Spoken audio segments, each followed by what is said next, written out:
Bueno, muy buenos días con todos, ¿cómo están? Estén bien hoy, que está haciendo como un poco de frío, ¿no? Ahí amaneció medio frío. Esperemos que se arregle un poco el día, aunque está difícil. Bueno, entonces el día de hoy vamos a comenzar con lo que es el diseño de los estribos, hablando un poco de las generalidades que supone estos elementos, y más que todo y puntualmente revisando lo que serían las clasificaciones o los tipos de estribos que nosotros podemos encontrar, pues, para nuestros sistemas estructurales en cuenta. Entonces, la clase de hoy básicamente era analizar, o mejor dicho, la preparación de hoy, básicamente era investigar un poco acerca de qué dice el AASHTO o qué dicen algunos otros documentos acerca de las metodologías para el predimensionamiento de los estribos. Recuerden que la parte del predimensionamiento es la parte específicamente encargada de hacer un dimensionamiento, ¿no? De darle dimensiones a los elementos que conforman los estribos puntualmente. ¿Listo? Entonces aquí tenemos a nuestros participantes para esta.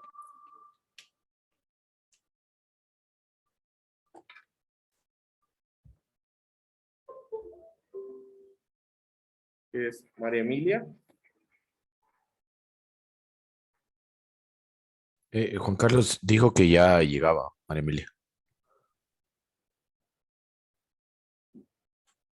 María Emilia. ¿Listo? De ahí vamos a ir con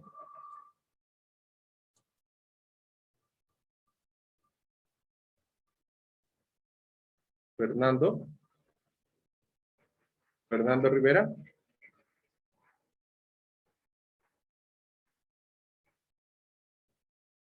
Fernando Rivera.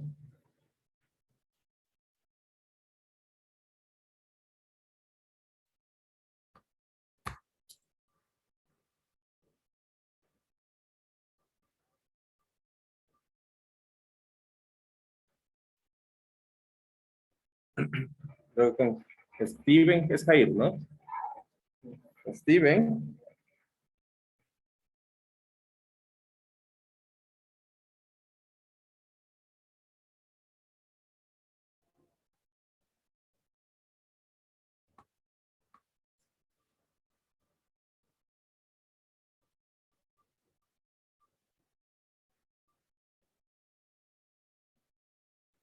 Y Giovanna.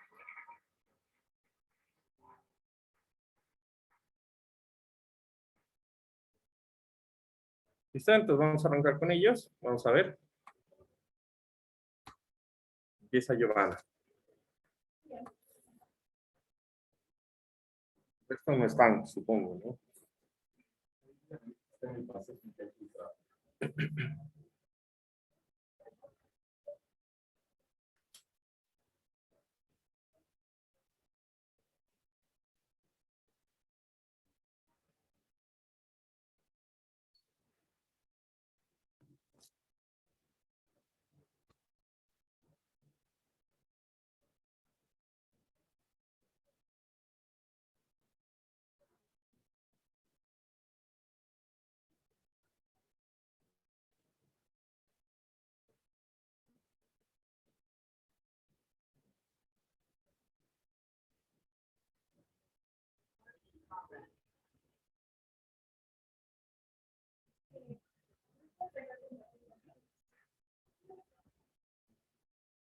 Listo, perdón. Y entonces tú brevemente nos vas a explicar cuáles son las categorías o las clases, ¿no? Que encontraste. Hola. En este tipo de elementos. A ver, aquí está el procedimiento de diseño de estribos en fuentes. Y primero se selecciona el tipo de estribo, el tipo de fuente local, de costas, geometría estética. Y más el tipo de estribo existen dos gravedades de la vista. En gravedad son macizos que utilizan su propio peso para resistir las fuerzas laterales debido a la carrera de trazar, mientras que con la misma del cuadro en amplitud lateral no lo hace capacidad total. Luego se seleccionan las dimensiones. Aquí tenemos que este es un estribo de gravedad y este es un estribo de Volaris. Ya que encontraste en uno de gravedad. gravedad se tiene mediante la altura. Todo es mediante la altura. La altura del talud. Ujú. Ajá, todo es mediante la altura. Gracias, Giovanna. Entonces, alguno de los voy a volver a llamar. Sería Fernando. Dale, Fernando, continúa.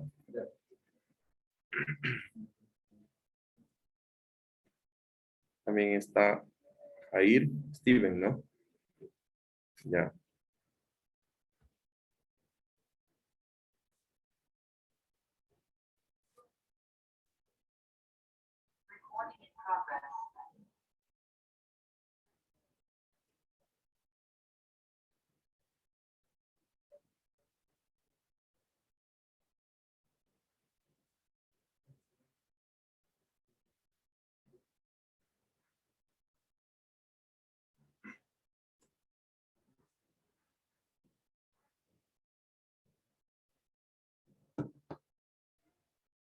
Listo. Fernando, dale.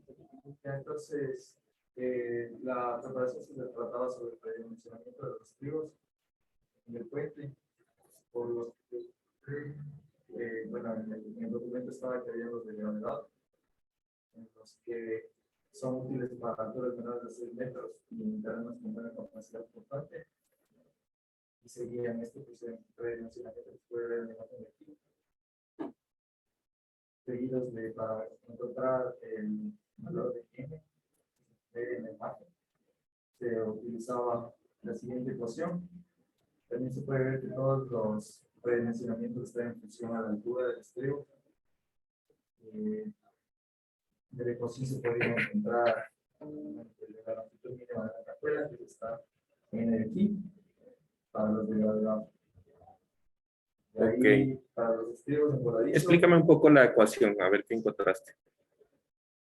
la ecuación De N. La ecuación relaciona la longitud del estribo con las alturas y unas distancias mínimas que debe cumplir el estribo o unas distancias mínimas que debe tener para cumplir un n correspondiente a las dimensiones del estribo de gravedad. Ok, ¿y esa ecuación de N sirve para cualquier tipo de estribo o solo para los de gravedad? Solo para los de gravedad. Justo encontré aquí también una tesis que hablaba al respecto y decía que era para los de gravedad. Ok, Entonces, gracias, Fernando. Siguiente, Jair.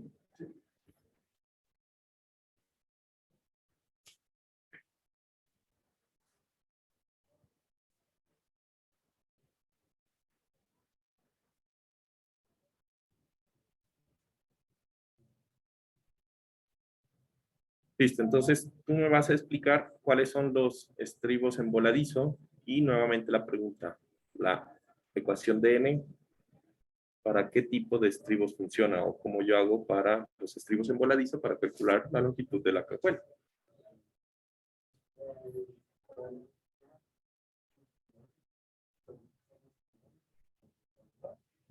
Disculpa, ¿me podrías hablar un poquito más alto que no te escucho bien? los reguladizos son más económicos que los de gravedad. También necesitamos una altura de 4 a 10 metros y para una capacidad bastante baja. De igual manera, podemos ver que la está en base a la altura del estribo. Y también podemos ver que el movimiento sobre la pantalla serían de 23 centímetros. Sería determinar la base, porque va a ser como. Y ya, también se puede determinar la cajuela, como esta parte de aquí, ya que existen tres tipos de cajuelas.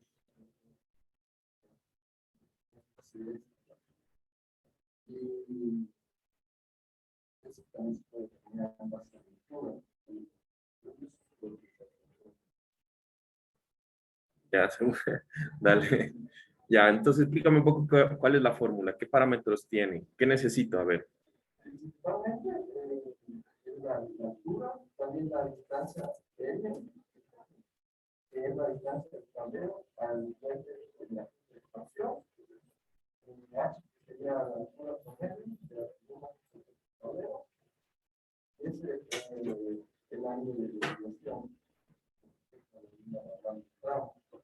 El desviaje, ¿no? Eso es lo que hablábamos del desviaje ya. Explícame un poco qué es L. Ujú, ¿qué entiendes por L?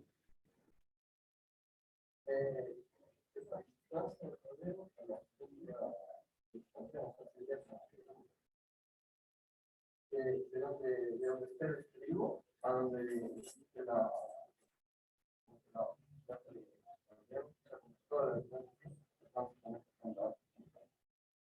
Ya.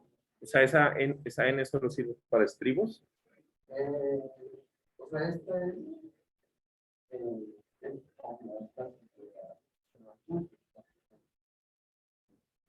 Pero de las luces. Ya. Gracias.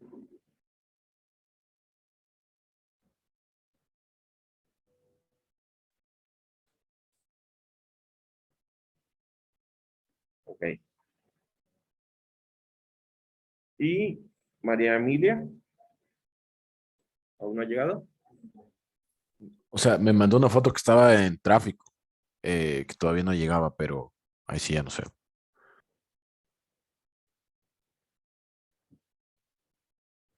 Ok. Entonces, vamos a ver. Vamos a darle 2 minutos para que llegue María Emilia. Y vamos a buscar entonces otro participante.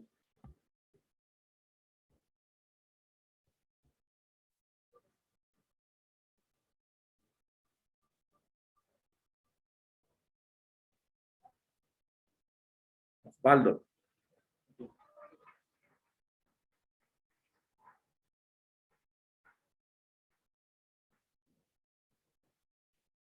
Ya, si no alcanza a llegar hasta que termines de... Entonces ya continuamos. Dale, Osvaldo. Entonces, te voy a permitir. Ya, ahí.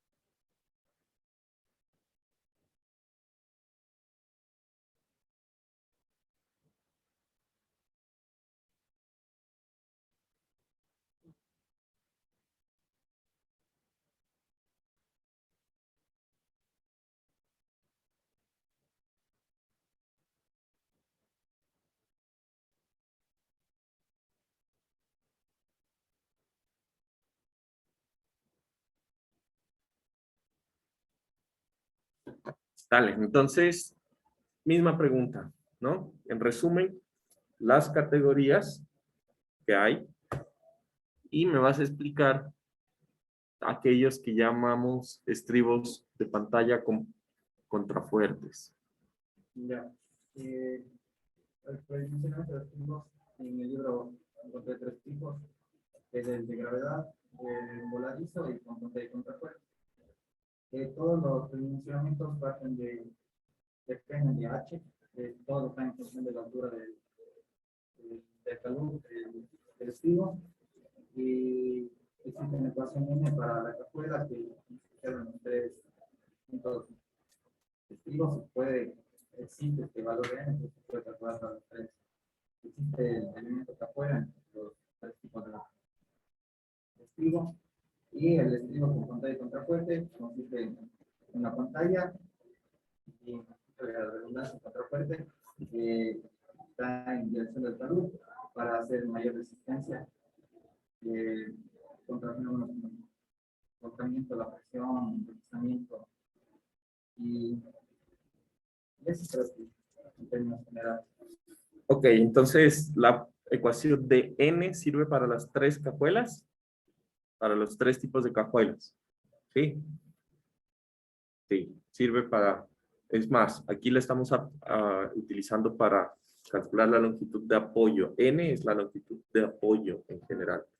Entonces, esa N va a ser el ancho mínimo para la longitud de apoyo en, por ejemplo, los estribos, pero también va a ser el ancho mínimo para el apoyo en, por ejemplo, los apoyos intermedios. Si yo tuviera una viga cabezal, el ancho de la viga cabezal, si yo tuviera losas que están simplemente apoyadas, ese ancho va a ser igual a n también, ¿no? O sea, siempre vamos a tener que la longitud de apoyo mínima para nuestro elemento de superestructura va a ser n, mínimo. Entonces ya vamos a hablar un poquito de esto y bueno, vamos a continuar. Entonces resulta que cuando hablamos de estribos, entonces se pudieron dar cuenta, básicamente la parte de los estribos es un predimensionamiento, ¿sí? Supremamente sencillo, ¿no? Si yo sé cuál es la altura n del estribo, pues prácticamente, o perdón, cuál es la altura h del estribo, ¿se está compartiendo o es que? No, no se está compartiendo, Juan Carlos. Deme un segundo.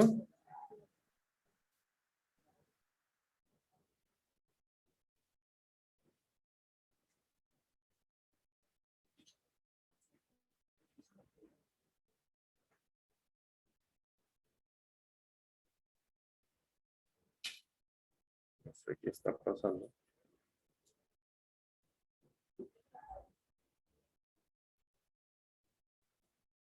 A ver, deme un segundo. Voy a salirme de aquí. Está actualizando Zoom. Ok, vamos a ver.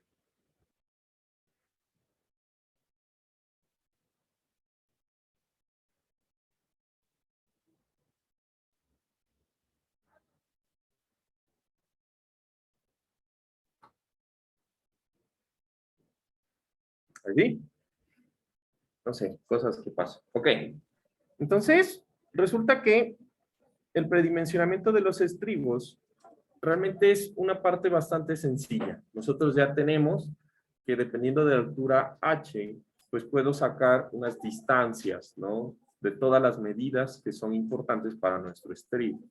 Entonces, por ejemplo, cuando hagamos, bueno, ya deberíamos estar empezando. Yo creo que para la próxima clase, al finalizar, ya empezamos a hablar un poco acerca de esto. Pero digamos que cuando nosotros vamos a hacer el diseño de un puente como tal, básicamente lo que tenemos es 2 puntos y nada más. No tenemos nada más en nuestra estructura. ¿Estamos de acuerdo? Entonces, yo tengo que unir el punto A y el punto B, en donde el punto A tiene tal altura y tales coordenadas con el punto B que tiene tal altura y tales coordenadas y nada más. Eso es lo único que tenemos. ¿Qué más tenemos? La topografía. ¿De dónde podemos sacar topografía?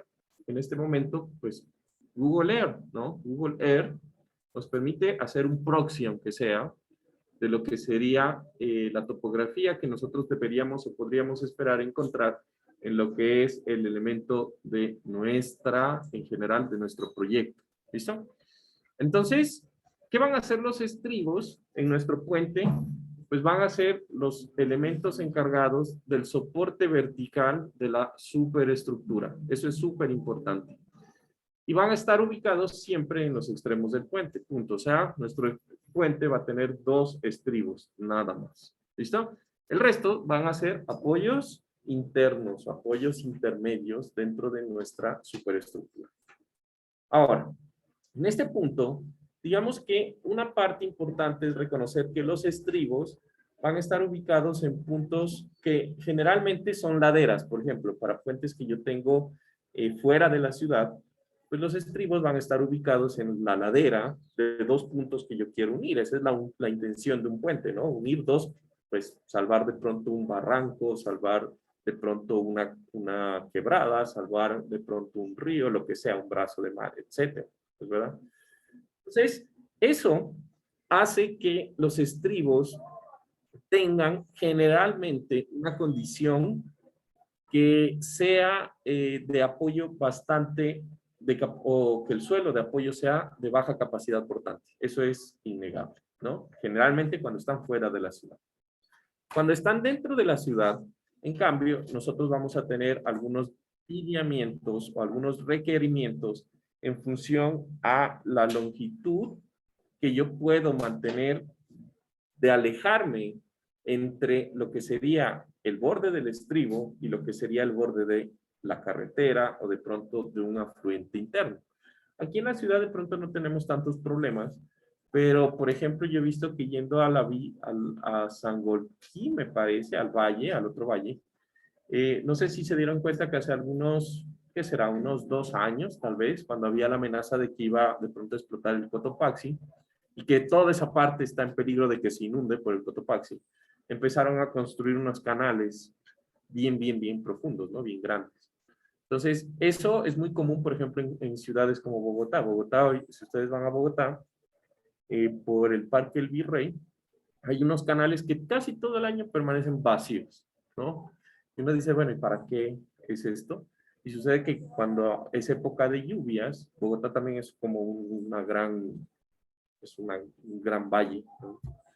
Eso se inunda y se vuelve un río que de hecho se desborda, ¿no? Se hace bastante fuerte. Entonces, ese tipo de cosas a veces suceden o a veces tenemos que salvar este tipo de obstáculos, ¿no? Entonces, nosotros vamos a clasificar los estribos en dos categorías principales, los que se conocen como los estribos de final abierto y pues los otros. Si los unos son abiertos, pues los otros evidentemente serán los estribos de final cerrado, ¿no? Ahora, ¿qué van a ser los estribos de final abierto? Entonces, vamos a darnos cuenta que ahí subrayado como con café, están subrayados lo que es el margen del terreno, ¿no? Ahí tengo dos tipologías en donde la clasificación, o mejor dicho, la característica de los estribos de final abierto va a ser que existe una distancia que en ese diagrama está dibujado como H, que va a separar el margen de la superficie de rodadura o de pronto de un flujo de agua con lo que es el borde del estribo. ¿Listo? Entonces, eso básicamente va a ser de final abierto. Existe una separación. ¿Listo? Entonces, estos son comunes, pues, en zonas de ladera, fuera de la ciudad, en donde yo voy a tener que implantar mi estructura, ¿sí? Y yo voy a tener espacio suficiente para alejarme de lo que es la superficie o del corte y profundizar de pronto el estribo en estratos más competentes de suelo. ¿Listo? Entonces, en este punto, digamos que estos estribos tienen una característica y es que en general nos va a permitir pues un costo menor al momento de construcción, ¿sí? Debido a que yo voy a poder impactar o mover menos cantidad de tierra para poderlos construir por dos razones. Principalmente, pues la primera va a ser que yo voy a construirlo de una forma en donde yo puedo ubicarlo en la parte en donde la capacidad portante del suelo es más alta al alejarme yo de la zona de la ladera, ¿sí? Y segundo, pues esto me va a generar también mejores formas de poder llevar material a la zona, poder llevar personal o tecnología para hacer la construcción, ¿no? Entonces, en general, su bajo costo relativo, ¿sí? Debido al movimiento de tierra que nosotros hacemos, pues va a ser una ventaja en este punto. ¿Listo? Ahora, nosotros sabemos evidentemente que cualquier proyecto de construcción lastimosamente genera un impacto, ¿no? Entonces, el problema de mover tierra en general para cualquier proyecto supone pues un impacto mayor cuando hacemos movimientos en gran escala. Las vías, por ejemplo, ¿no? Hay las vías que nosotros construimos, de hecho dividen ecosistemas, ¿no? Y producen problemas dentro de lo que es la fauna y flora de la zona, ¿no? Entonces, este tipo de estribos, digamos que generan el menor impacto que se pudiera esperar de esta construcción. Ahora, en general, debido a que yo tengo una holgura o una longitud H entre el borde de la carretera o entre el borde del cauce natural y la pared de mi estribo, yo puedo de alguna forma aumentar ya sea el cauce cuando yo necesite dragar el río o aumentar las vías cuando necesite expandir el ancho de vía o aumentar carriles en nuestra estructura, ¿no? Entonces, esa parte es importante, pues porque nos va a permitir, primero, salvaguardar el estribo. Nosotros no queremos que nada impacte contra esta estructura, nada pueda dañar la estructura en general, Y pues teniendo un talud que lo protege, pues vamos a tener ese resguardo. Segundo, pues vamos a poder planear la visión a futuro de lo que serían las obras viales y podríamos generar un proyecto en etapas en la cual yo voy a generar un número, cantidad de carriles al inicio para después expandirme en el futuro debido a las necesidades del crecimiento poblacional, ¿no? Ahora, sin embargo, pues va a tener una ventaja y es que al estar más separado el estribo, pues evidentemente yo voy a tener una luz más larga, ¿sí? Entonces, en este punto, sabemos que dependiendo de la luz, pues yo voy a tener los costos. ¿Recuerdan? Cuando hablábamos al inicio, el costo de un puente va a ser exponencial al tamaño de sus luces, ni siquiera de su longitud, de sus luces, ¿no? Entonces, puede ser que si yo me aumento, yo me recorro unos 15 metros en cada uno de los estribos, pues yo voy a poder pasar de pronto de un puente tipo losa a un puente tipo vigas, a un puente de pronto preesforzado de dovelas sucesivas, y ese pues ya me genera un costo o un incremento, ¿no? Entonces, esa sería la principal característica. Los estribos de final cerrado, por su parte, pues ya vamos a entender o vamos a suponer que son aquellos estribos en los cuales no existe esta distancia de protección H. ¿Listo? Entonces, ¿qué va a pasar? Pues yo tengo aquí el margen de mi terreno natural, por acá, y lo que va a pasar es que directamente pegado al muro del estribo, pues yo voy a tener lo que sería la superficie o de rodadura del pavimento o la superficie del cauce del río, ¿no?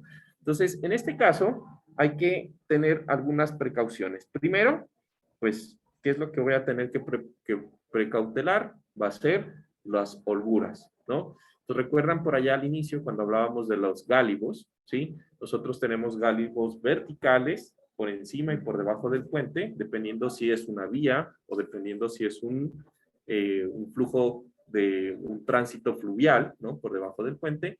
Y yo también voy a tener unos anchos, ¿no? De los gálibos horizontales del puente.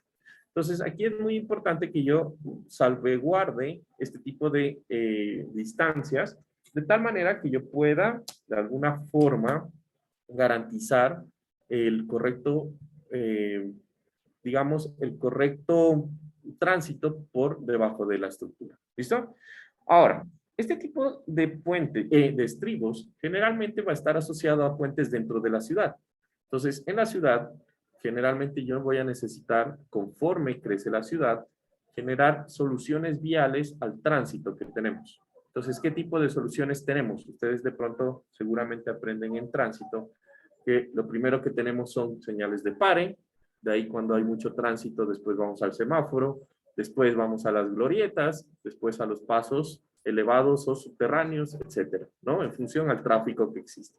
Entonces, en las soluciones en donde yo genero pasos elevados, pues lo que va a pasar es que evidentemente no tengo espacio para construir ese tipo de cosas. Y lo que voy a hacer es que los estribos me van a quedar lo más cercanos, primero que todo a las vías ya construidas que pasan por debajo, y segundo, pues, a lo que serían las estructuras que están aledañas dentro de la ciudad y que no voy a poder mover en general, ¿no?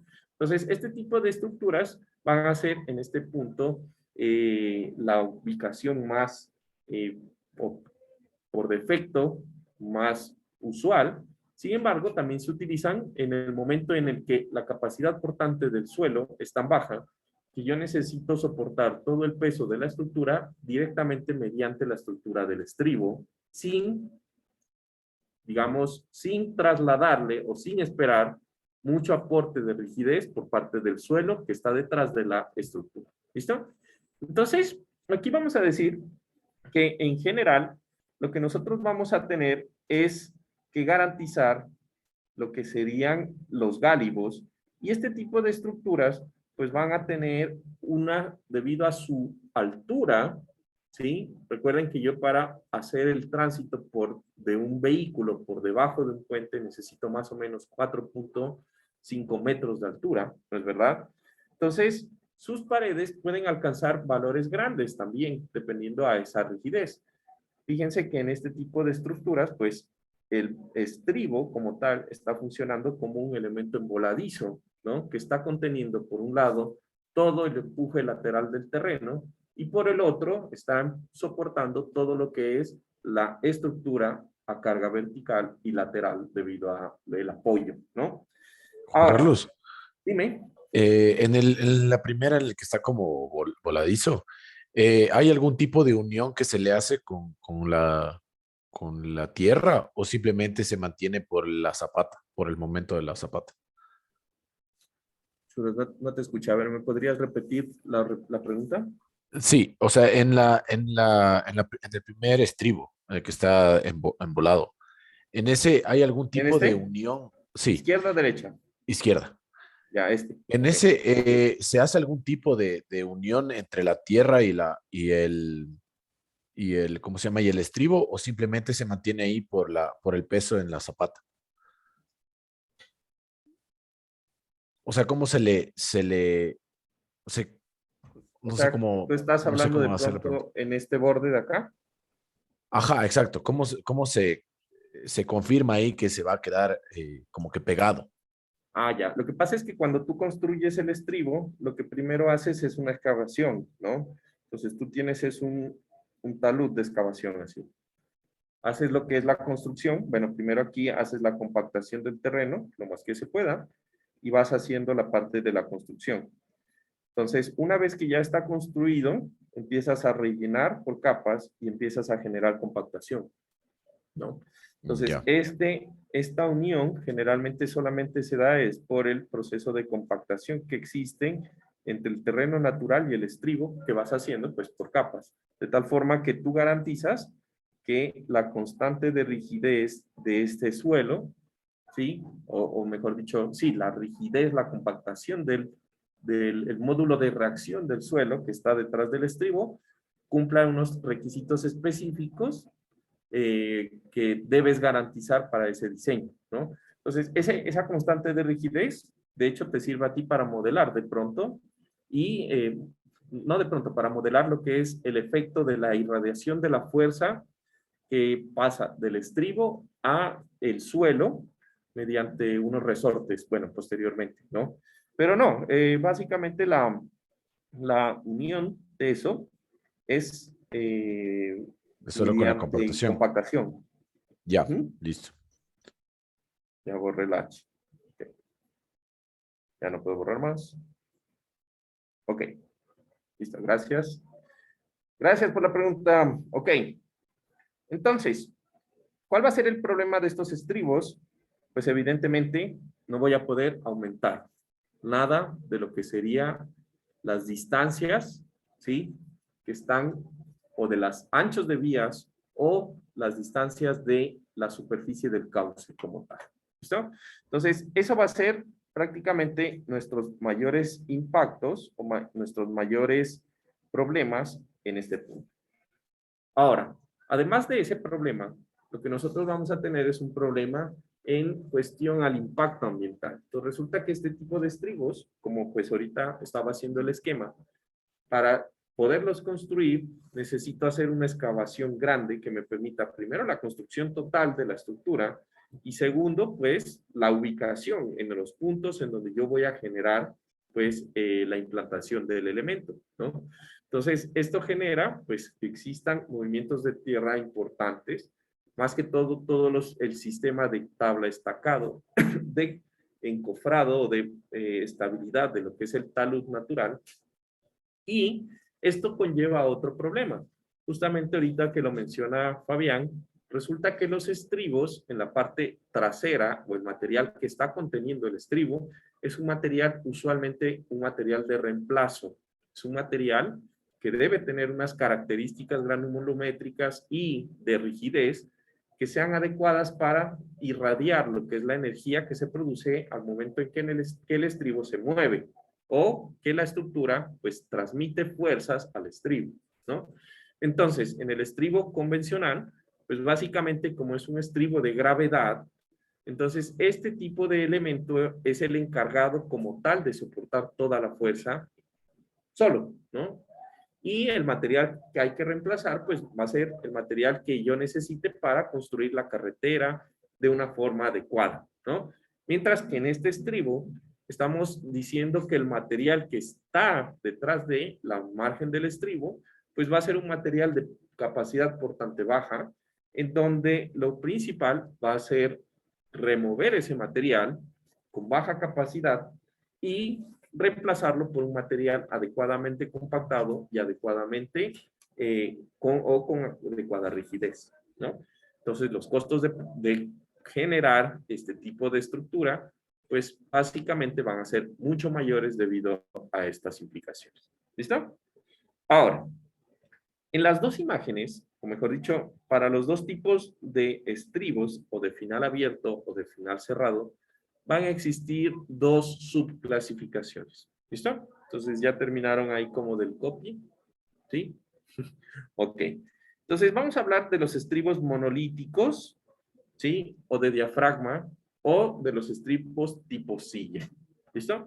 Entonces cuando nosotros hablamos de los estribos tipo monolíticos o de diafragma, vamos a hablar de, en cada uno de los tipos de final abierto o final cerrado, vamos a hablar de aquellos estribos que están unidos monolíticamente con la superestructura. ¿Estamos de acuerdo?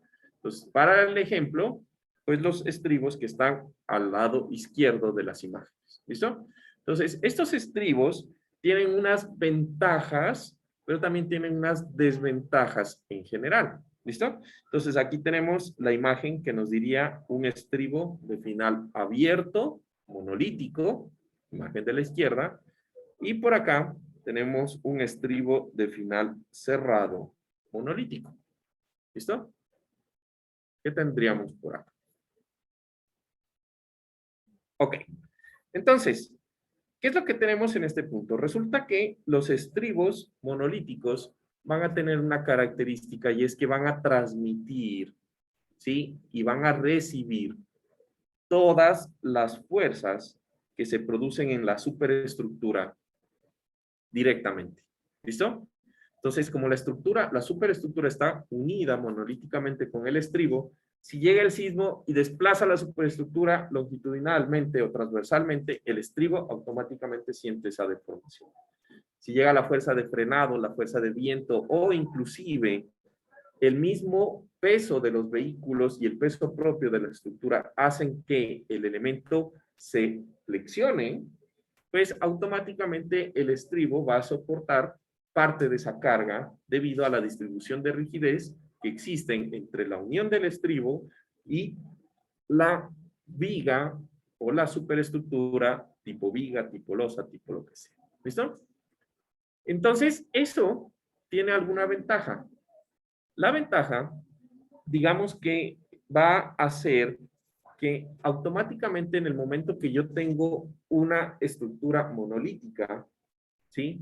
Yo voy a olvidarme de dos cosas importantes. Primero, es la longitud de la cajuela que le decíamos, ¿no? Entonces, en Perú, ellos le llaman la cajuela, nosotros le vamos a llamar la silla, ¿no? Que es el punto de apoyo en la estructura. Entonces, yo ya no tengo que diseñar una cajuela, porque la estructura está directamente apoyada o monolíticamente construida con la superestructura del strip, ¿no? Ahora, ¿qué más me voy a olvidar? Pues bueno, todos los elementos de apoyo que necesito para la cajuela, ¿no?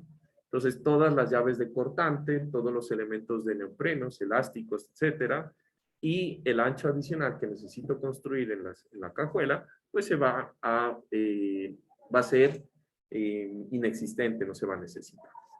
¿Qué más tengo de ventaja?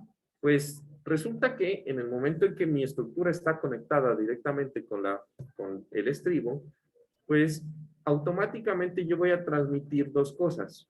Las fuerzas que hacen que mi viga, por ejemplo, si yo tengo un puente y está monolíticamente pegada con mi estribo, pues básicamente va a ser como si estuviera empotrada en los extremos, ¿no? Entonces, yo voy a tener un momento negativo que se va a desarrollar en el extremo de la superestructura, justamente en la cara del estribo. ¿Estamos de acuerdo? Pero ese momento negativo que se transmite en ese punto va a hacer que el momento positivo dentro de la luz se disminuya también. voy a tener una estructura que va a estar entonces con un menor momento un momento menor positivo que se relaciona también a una mayor rigidez a la flexión que se traduce en una menor deflexión interna en los elementos. ¿Listo? O en las luces. Ahora, ¿qué problema me trae? ¿No? Otra ventaja que me estaba olvidando es que automáticamente la estructura, al momento de tener, ¿sí? O de estar construida monolíticamente, va a transmitir todo el desplazamiento lateral, ¿sí? Longitudinal o transversal a el suelo que está detrás del estribo, ¿no? Entonces, ustedes recuerden que cuando usted como estructura empuja al suelo, el suelo está actuando de forma activa o pasiva. Cuando lo empujan al suelo. ¿Ah? Geotecnia. ¿Activa? Cuando el suelo empuja es activo. Cuando estamos empujando cuando no es empuja, pasivo. es reposo. Y cuando lo empujan, es pasivo, ¿no? Entonces, en ese momento, el estribo, ¿sí? Está empujando el suelo, lo cual quiere decir que el suelo como tal está actuando en su estado pasivo y por lo tanto tiene un coeficiente de presión pasiva grande, ¿no? Recuerdan que cuando uno quiere empujar el suelo, el K pasivo es más grande que el K activo, ¿no? Por ahí estamos. Ok. Entonces, pues lo que va a hacer es que ese relleno posterior va a absorber la energía que se produce cuando el puente se desplaza horizontalmente en general. Algo bueno.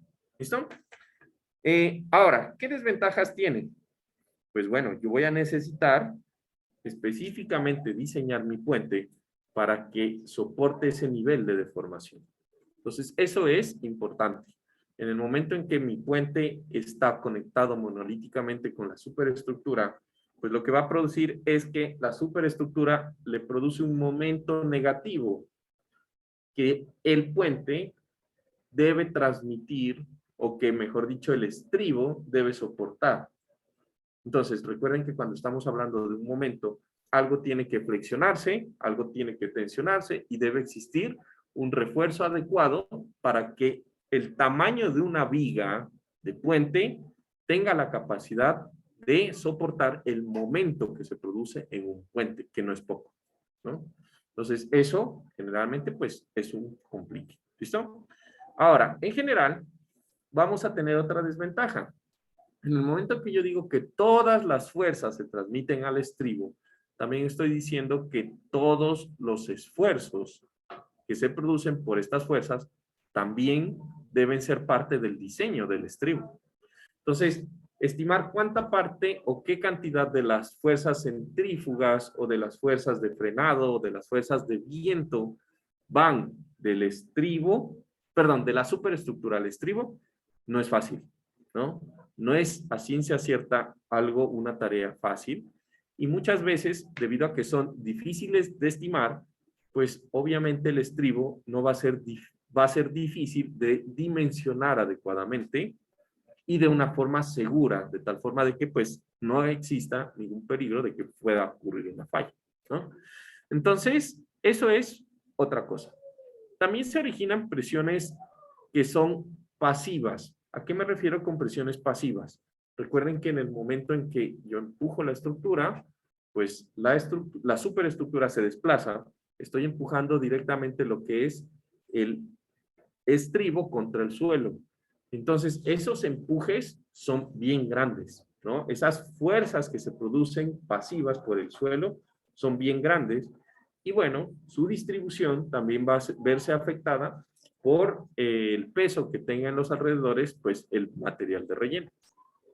Ahora, en este punto también es importante reconocer que debido a que el estribo es una parte tan importante del puente y debido a que está sometido a fuerzas adicionales, pues yo voy a necesitar generar planes de mantenimiento constante que van a garantizar o que deben garantizar que los elementos como, por ejemplo, el relleno, que va a encargarse de irradiar el suelo, ¿no? La energía en el suelo, o lo que serían los elementos de las juntas, ¿sí?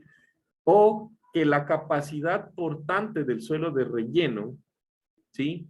Sea adecuada y cumpla los estándares para tener un nivel de compactación mínimo que garanticen, pues, lo que sería la rigidez del suelo en general, ¿no? Entonces, este punto, pues, es de suma importancia cuando yo tengo, por ejemplo, yo tengo que planear drenaje, ¿recuerdan? Si yo tengo un suelo que se satura, pues cambia la relación de humedad internamente, o la saturación, o puedo yo tener problemas, ¿no? De que pierdo la capacidad de compactación, ¿no? Entonces, todo ese tipo de sistemas de drenaje, yo los tengo que cuidar, los tengo que mantener, ¿sí? Y tengo que hacer inspecciones en general. Entonces, eso requieren costos adicionales y esos niveles de compactación y todos los requisitos de drenaje deben establecerse adecuadamente en los planos de construcción y dentro del proyecto o del plan de mantenimiento que se hace para un proyecto de puente. Entonces, esto es una cosa que de pronto aquí en Latinoamérica no hacemos, y es que pensamos que el puente es una estructura donde el proyecto termina en el momento en que se entrega funcionando el puente, y no es así. Entonces, eso es lo que nosotros tenemos generalmente en los proyectos de vías, como por ejemplo el del metro de Quito, ¿no? Dijeron, bueno, se construye el metro y ya. Pero y entonces ahorita, ¿quién opera el metro? Ese es el problema. No está construido, no hay quien lo opere.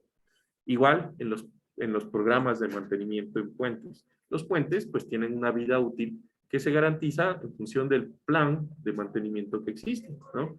La revisión de juntas, la revisión del estado del puente, cada 2 años al menos, ir a ver, cada 5 años, ir a reparar, al menos, ¿no?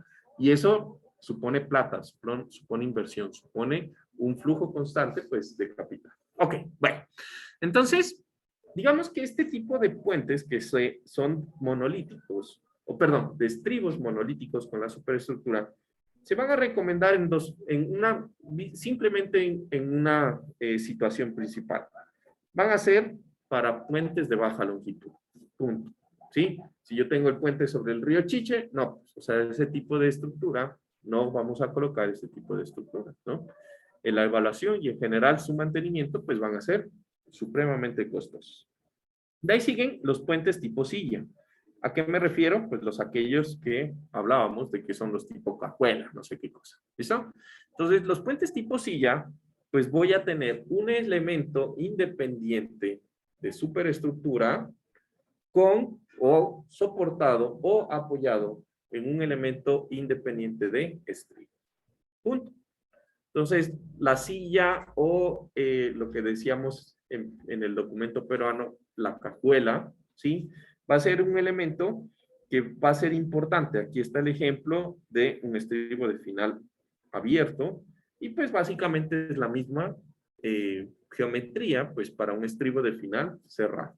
Entonces, estos tipos silla, pues ustedes ya los identificaron, son 2 clases, o hay 2 clases, los que tienen o no contrafuertes, básicamente es la característica. ¿Listo? Entonces, vamos a decir que estos estribos tipo silla, pues van a tener una ventaja enorme respecto a los monolíticos, y es que debido a que su construcción, o mejor dicho, más que todo, debido a que su tipo de geometría hace que sean 2 elementos independientes, pues yo también voy a poder independizar las fuerzas que se producen y que se transmiten de la superestructura al estribo, que es algo súper importante también. ¿Listo? Entonces, primero que todo, yo voy a poder controlar los desplazamientos que se transmiten mediante 2 cosas bien simples. Uno, pues garantizando una holgura suficiente para que la superestructura pueda desplazarse lateralmente o longitudinalmente sin chocar o sin contactar, sin hacer contacto con el estribo. Punto. Esa es una de las formas. Entonces, si la superestructura se puede mover, quiere decir que en ese punto no hay restricción al movimiento y por lo tanto no hay reacción del estribo. ¿Estamos de acuerdo? Súper importante. Entonces, ¿cómo yo puedo hacer que el estribo se pueda mover libremente?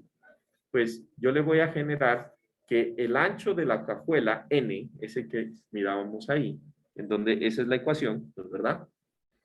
Ese ancho de la cajuela N, ¿sí? Sea suficiente para permitir el movimiento de la estructura. ¿Listo?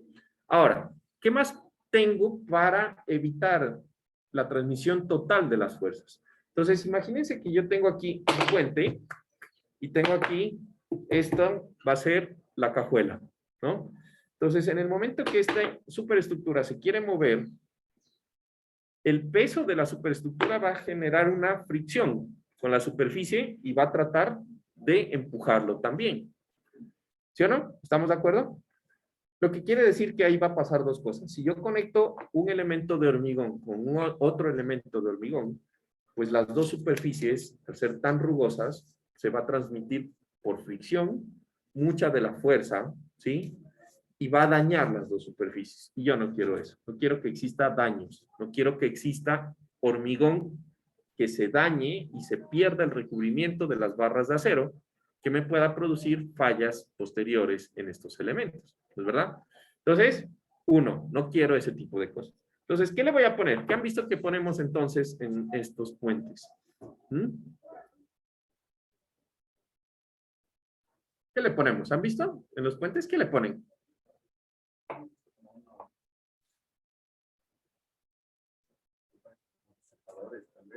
Parecen disipadores. Son como unas, también como suelas de zapatos, ¿sí o qué? Como suelas de zapatos, Ajá, como unas cosas como de caucho. No como se unos pone ahí. cauchos, ¿no? Muy bien. Y lo que dice Pablo también es, pero lo hiciste al revés, ¿no? Esos cauchos, ¿sí? Los disipadores parecen esos cauchos, ¿no? Son al revés. Bueno, pero está bien, está bien. Sí los han visto, ¿no? Entonces, ¿qué es lo que nosotros queremos con esos disipadores? Realmente no todos son disipadores, ¿ya? Resulta que existen los apoyos, que se llaman apoyos elastoméricos, ¿sí? Que son unos dispositivos que hacen parte de un conjunto de dispositivos que yo tengo para poder hacer el apoyo entre la superestructura y el estribo o inclusive la viga cabezal o el pórtico interno, no importa, ¿sí? Entonces, este tipo de dispositivos, por ejemplo, lo que me van a permitir es aprovechar las características de rigidez. Ese caucho es bastante rígido, por lo tanto, ¿no? Va a tener una constante elástica de rigidez, es un caucho, ¿no? Y lo que va a pasar es que en el momento que la superestructura se desplace, va a sentir una rigidez del caucho y va a generar también un movimiento, ya que el caucho está firmemente unido al estribo, ¿ya? Pero ¿cuál es la ventaja? La ventaja es que si el caucho se mueve 10 centímetros, me estoy inventando, debido a la rigidez del estribo, perdón, debido a la rigidez del caucho, si la superestructura se mueve 10 centímetros, el estribo solamente se mueve 5 o 4, se mueve menos. Lo que quiere decir que toda la fuerza que venía de la superestructura se va a disipar por el calor que existe cuando el estribo se deforma, la deformación propia del estribo, ¿sí? Y va a soportar menos fuerza nuestro estribo. ¿Se entiende? ¿Listo? Entonces, ese tipo de elementos son súper importantes. Existen otro tipo de conexiones, pero los más comunes, pues van a ser estos tipos de caucho. Ahora, lo que decía Pablito es súper importante y es que existen también puentes que tienen aparte lo que se llaman dispositivos de aislamiento sísmico. Esos son otros elementos que tienen otra función, no es solamente el apoyo. Nosotros vamos a hablar de solo los elementos de apoyo, que son estos cauchos elastoméricos. Ahora, esta parte de la ecuación resulta de una ecuación empírica. El ancho total del asiento, que nosotros llamamos la cajuela del asiento, o el N, va a ser el mayor de tres condiciones, ¿sí? Uno, esa ecuación N que tenemos ahí. Esa ecuación N es el ancho mínimo, con eso partimos. Entonces, al final, ese ancho n va a depender de dos cosas. Uno, como mencionó, no recuerdo quién, creo que era Alejandro. Alejandro, ¿no? Andrés. Como mencionó Andrés, no sé por qué en mi cabeza tengo de Osvaldo. Ah, ya, Osvaldo. Ok. Entonces, como dijo Andrés, Osvaldo, Alejandro, ya te bauticé. Me parece que era él. En donde le pregunté qué es H. Entonces, ahí decía la altura promedio de las columnas. En general es la altura promedio del apoyo, ¿no? ¿Y qué es L? Pues vamos a tener que L es la distancia entre juntas. Ah, eso creo que le pregunté a Jair, ¿no? Entonces, ¿qué es esas juntas?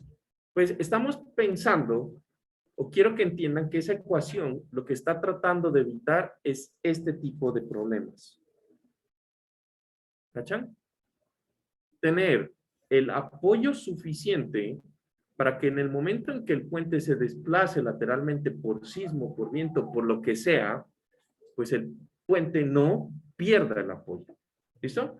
Entonces, estamos claros que si ese puente que estamos viendo ahí hubiera sido un puente continuo, pues ese problema no existiría. ¿Estamos de acuerdo?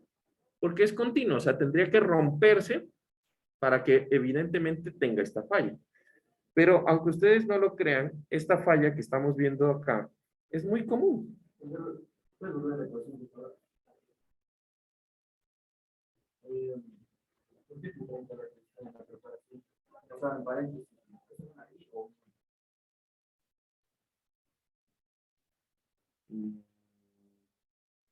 Creo que es una I.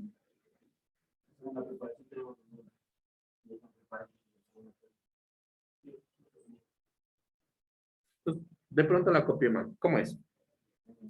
¿Es 200? Ya que es la primera parte, lo que está entre paréntesis.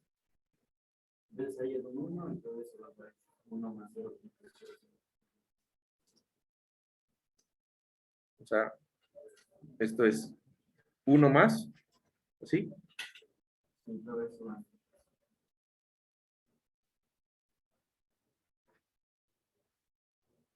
O sea, este multiplica solo este término. Ah, estaba con paréntesis. ¿Listo? Ya, listo. Es la ecuación que está ahí. ¿Listo? Ok. Bueno, por cierto, ya nos llegaron los libros.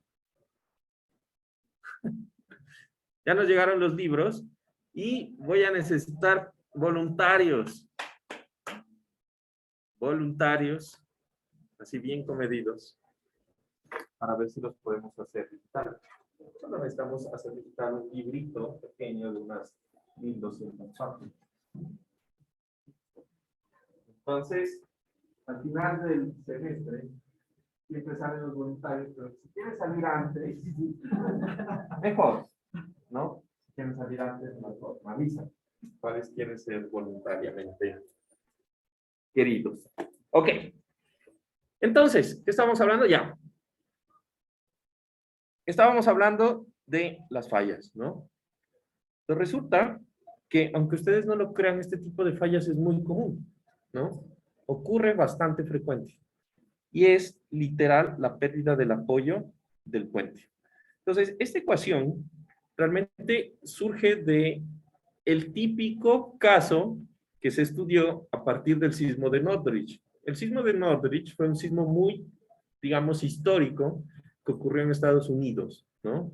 Y que a partir de él hubieron avances en la ingeniería porque nosotros aprendemos cuando se caen las cosas, no hay nada que hacer, ¿sí? Aprendimos, por ejemplo, del sismo del 16 de abril, que tenemos problemas con muchas patologías, ¿no? Columnas cortas, pisos débiles, un montón de cosas que se ven en la costa, ¿no? Y aquí los gringos aprendieron, perdón, los norteamericanos aprendieron dos cosas importantes. La primera, aprendieron a hacer conexiones en acero, y eso que ellos llevaban trabajando el acero full, ¿no? Y aprendieron que el problema del sismo es que los desplazamientos pueden llegar a ser tan grandes que la estructura puede perder el apoyo. Entonces, a partir de las investigaciones surge esta ecuación y esta se establece como un ancho mínimo, ¿sí? Que debe tener de recorrido. una superestructura en un puente. Entonces, estamos de acuerdo que aquí lo que me está diciendo es la longitud L, pues es la longitud, ¿sí? Entre puntos que puedan quedar sin apoyo, ¿estamos de acuerdo? Entonces, si yo tengo, por ejemplo, pues un estribo, tengo una viga continua y el otro estribo y es continua, pues la longitud L pues va a ser la longitud de toda la superestructura que pueda moverse y caerse. ¿Estamos? Pueda desencajarse en algún lado. Eso es. Esto es más crítico para puentes que son simplemente apoyados, ¿no? En donde esa longitud pues es más crítica de que una columna se deforme diferente a la otra, ¿no?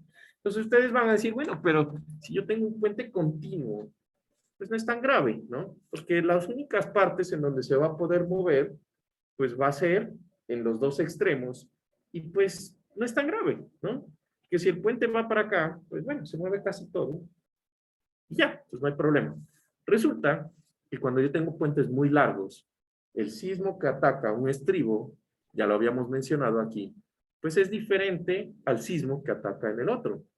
¿Por qué? Porque la señal sísmica cambia dependiendo de el suelo en el que está ubicado la estructura.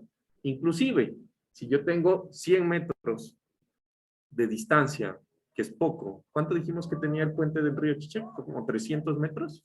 Si tengo 300 metros de distancia, generalmente pues yo voy a tener una señal sísmica diferente en los dos extremos, siempre, ¿no? Entonces, ese es el problema, ¿no? Entonces, ¿cuáles van a ser las tres condiciones para diseñar el ancho de nuestro puente? Pues del apoyo de la cajuela, de la silla, de lo que ustedes quieran, pues va a ser primero el ancho mínimo N. Segundo, pues del análisis dinámico que hagamos de nuestra estructura, pues vamos a encontrar cuál es la demanda de desplazamiento que le va a producir el sismo que esperamos a nuestro puente. 2. ¿Listo?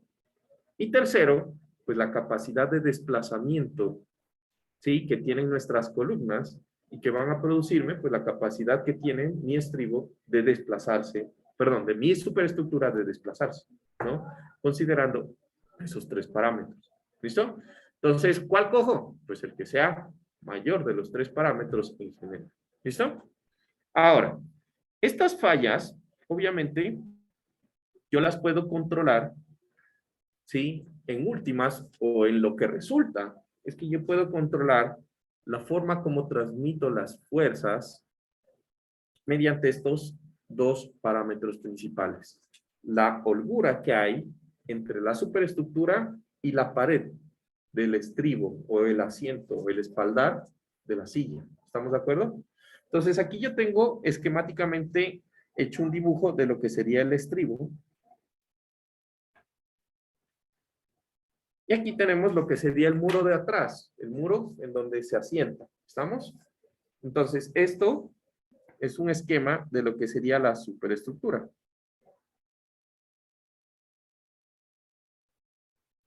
En donde la superestructura pues puede ser cualquiera, puede ser un puente de vigas, cajón, vigastel, lo que sea, ¿no? Entonces, ¿qué voy a tener yo aquí? Primero que todo, el ancho total M va a incluir lo que es el movimiento, ¿sí? Lo que yo espero que se mueva la superestructura detrás sin impactar el muro. Y va también a incluir lo que sería la distancia que yo espero que se mueva hacia adelante. Todo, va a incluir todo ese valor. ¿Listo? Ahora, cuando nosotros tenemos este tipo de estructuras, quiero que recuerden mucho de que el estribo también es un elemento que se deforma y se mueve. ¿No es verdad? Entonces, eso es importante porque yo debo reconocer que así como mi superestructura se mueve, el estribo, dependiendo del tipo de estribo, también se va a mover. ¿Listo? Entonces, yo lo que voy a garantizar es, primero, que el ancho N de mi estribo tenga un ancho suficiente para que mi superestructura se pueda mover hacia atrás sin impactar con mi asiento, pero también se pueda mover hacia adelante sin perder la capacidad de apoyo en el estribo. Punto. Primera cosa. Ahora, lo siguiente que yo voy a chequear es que en general, si yo tengo, por ejemplo, una estructura, supónganse que yo tengo aquí una estructura que es este puente. ¿Qué dijimos? Este es un estribo de final. Cerrado. Final cerrado, ¿no? Monolítico, ¿no?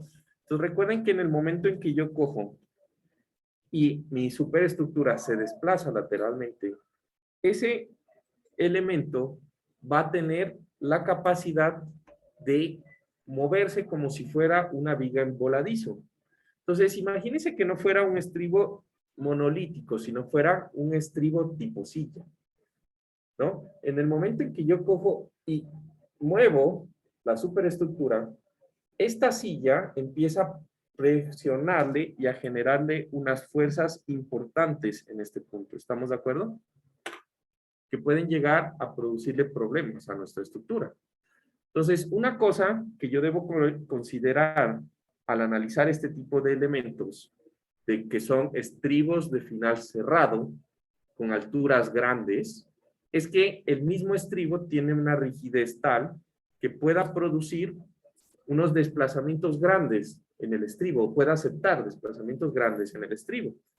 Entonces, a medida que crece la altura del muro del estribo de esta clase, pues el estribo va a sufrir deformaciones y desplazamientos horizontales, ¿ya? Cuando son monolíticos, esos desplazamientos horizontales también producen giros en el extremo de la estructura, ¿sí? Y cuando son estribos que son tipo silla, pues lo que va a producir es que yo puedo producir problemas al impactar superficies directamente de hormigón a hormigón. Puedo producir problemas de corte, ¿no? Elementos que se producen fuerzas en ese punto en general. ¿Listo? ¿Se entiende? ¿Sí? Ok. ¿Preguntas? Ok. Ahora, consideraciones especiales. Cuando yo tengo muros, perdón, cuando yo tengo estribos muy pequeños, en el momento que yo los voy a modelar, es súper importante considerar cosas específicas al momento de modelarlos. Entonces, imagínense que ustedes tienen un estribo bajito, que es de tipo gravitacional, o un estribo en donde prácticamente yo tengo o puedo asegurar que la rigidez del estribo al desplazamiento lateral es muy alta y prácticamente este elemento pues no se mueve, el estribo no permite o no acepta deformación. ¿Ya? Entonces, ¿cómo modelo eso en SAP? Pues como el estribo no se mueve, yo tranquilamente podría decir que los extremos de mi puente van a estar conectados con un apoyo, ¿no? Que dependiendo de si es monolítico, ese apoyo puede ser un apoyo empotrado, ¿sí? O un apoyo, si no es monolítico, un apoyo de segundo grado. ¿Estamos de acuerdo? No se mueve, pero le permite girar, cuando es un estribo tipo silla. ¿Estamos? Sin embargo, si yo tengo el caso que estamos viendo aquí, en donde el estribo se deforma mucho, entonces la modelación del apoyo ya no puede ser ninguno de esos dos. Y ahí la cosa se complica, porque el modelo entonces debe representar de alguna forma la capacidad que tiene el estribo de girar y la rigidez que tiene la combinación del estribo con el suelo de impedir el desplazamiento lateral. Entonces, para este tipo de estribos, debe considerarse algo que se llama un resorte rotacional, además de los resortes verticales y horizontales que yo tengo tradicionalmente para el análisis de elementos en general. Entonces, mi apoyo no va a ser ninguno, ni empotrado, ni simple, ni va a ser un apoyo de segundo grado. Lo que voy a hacer es estimar cuál es la rigidez del suelo Y con esa rigidez del suelo voy a calcular resortes longitudinales, resortes transversales y un resorte rotacional que me va a decir cuánto es la rigidez a que el estribo gire en ese extremo. Y la cosa se complica. ¿Listo? Entonces, esos son los criterios generales del diseño de estribos. ¿Alguna pregunta? ¿La vean por allá? Todo claro. Ok. Entonces, básicamente eso era lo que quería comentarles el día de hoy. Hemos acabado unos minuticos antes. Entonces vayan a desayunar bien, incluido yo. Y nos vemos la próxima clase. El examen se aplazó para la próxima semana, ¿no? Ok. Recuerden que el examen, aunque se haya aplazado, solo incluye la parte de diseños, no incluye columnas. Eso lo habíamos dicho, ¿no? La parte de columnas entra en el último examen. ¿Listo? Para la parte de columnas, les voy a poner unos videos para complementar lo que vimos en clase. ¿Recuerdan? Me he olvidado de ponerles los videos para que ustedes estudien, pero recuerden, eso es para el último examen. Lo de columnas, ¿sí? Estribos y barandas, último examen. ¿Listo? Ok. Entonces, con los que están en casa, que estén muy bien.